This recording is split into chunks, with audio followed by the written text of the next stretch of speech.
think that slapping your AR-15 or AR-Style muzzle device were as easy as threading it on by hand, tighten it down with a wrench, and you're done.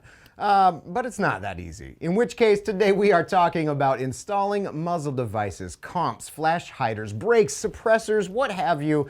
Subtle tips here and there to pay attention to, so let's go. You know we don't like wasting time around here, so right off the bat, let's talk muzzle device installation tools lists. Armor's wrench. Sure, you can get more than one job done with one of these things, but do you need one specific for this job? Not really. A solid crescent wrench or two will do the trick. Better yet, an open end wrench so you can add some torque. Beyond that, 3-prong flash hiders can have specialized tools, most of which are optional, and depending on your muzzle device timing method, shims, crush washer, lock nut, almost all will or should include those parts as well. And per the usual, if you do not hear a topic or part or piece of gear that doesn't ring a bell, episode number 3 of our AR-15 series is 14 minutes of pure muzzle device knowledge dump. And just like that, we are on to step 1.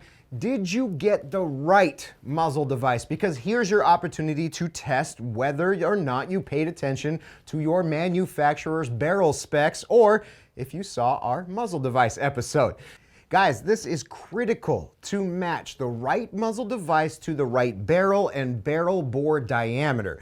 Why is that? Well, since so many barrels in the AR building world these days come with a 1/2x28 threaded end, and since this threading can also apply to larger bore diameter barrels like your 300 Blackout or your 9mm PCC on an AR style frame, getting this right is key. Mix and match smaller bore diameter muzzle devices with your larger bore size calibers and you're gonna have a bad time. Step number 2, we are installing your crush washer, shims, or muzzle device locking nut. Crush washer and locking nut, pretty simple. Crush washer goes on with the bell end open facing the end of the barrel.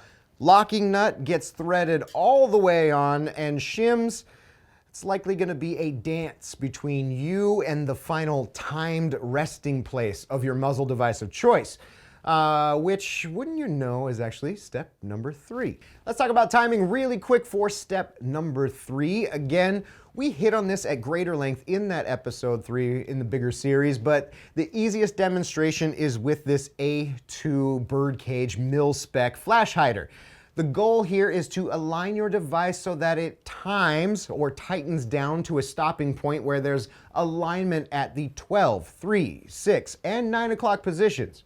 For this flash hider, it's where the ports are aligned to the 12, the closed bottom is aligned at the 6, and the 2 wrench flats are aligned perpendicular at the 3 and the 9 o'clock positions respectively. For me, the wrench flats are my first reference points because it's so easy to look down the business end of the barrel. Crush washers, they will deform until you reach your timing point. Crush until it's timed. If you go too far, you might not have enough thread to make another full rotation, and you might have compromised your washer integrity if you back it off. So grab a couple extra crush washers for $1 or $2 just so you have room to jack it up. Timing lock nuts, they are extremely simple, reliable, and removable, where you don't need a new set of shims or crush washers to rinse and reuse your muzzle device. Basically, thread that lock nut all the way down, thread your muzzle device on, and then, quote, unthread the locking nut and tighten it into your device. The counterforce of the threads pushing against each other is where the magic happens here. And shims, they are not my favorite, but a very precise way to time your muzzle device correctly, especially if you're thinking about putting one of those little quiet cans on the end of your barrel later. If yours came with a set of shims, here's what to do. Your shims will likely range in thickness, but the first thing to do is go shimless and see where properly timed is likely going to land. Keep in mind that you will need to apply, all you need to do is apply about a 1/4 turn of extra tight at the end. If you find that you get there without any shims, hooray, good for you. Otherwise, here comes the dance that I mentioned earlier. Testing different thicknesses and combos until you find one that holds tight and timed when it's all said and done. Couple more things to mention about your device choices and installation. Beware of other threads like your big boy ARs. It's the same concept for those, but you're looking at larger devices. Just follow what the barrel manufacturer says. And 2 more parts to install and you have yourself a completed AR upper. First one on the list, dust cover, ejection port cover, with or without some freedom-inspiring quote flag or caliber identification marking. We're installing it next right over here.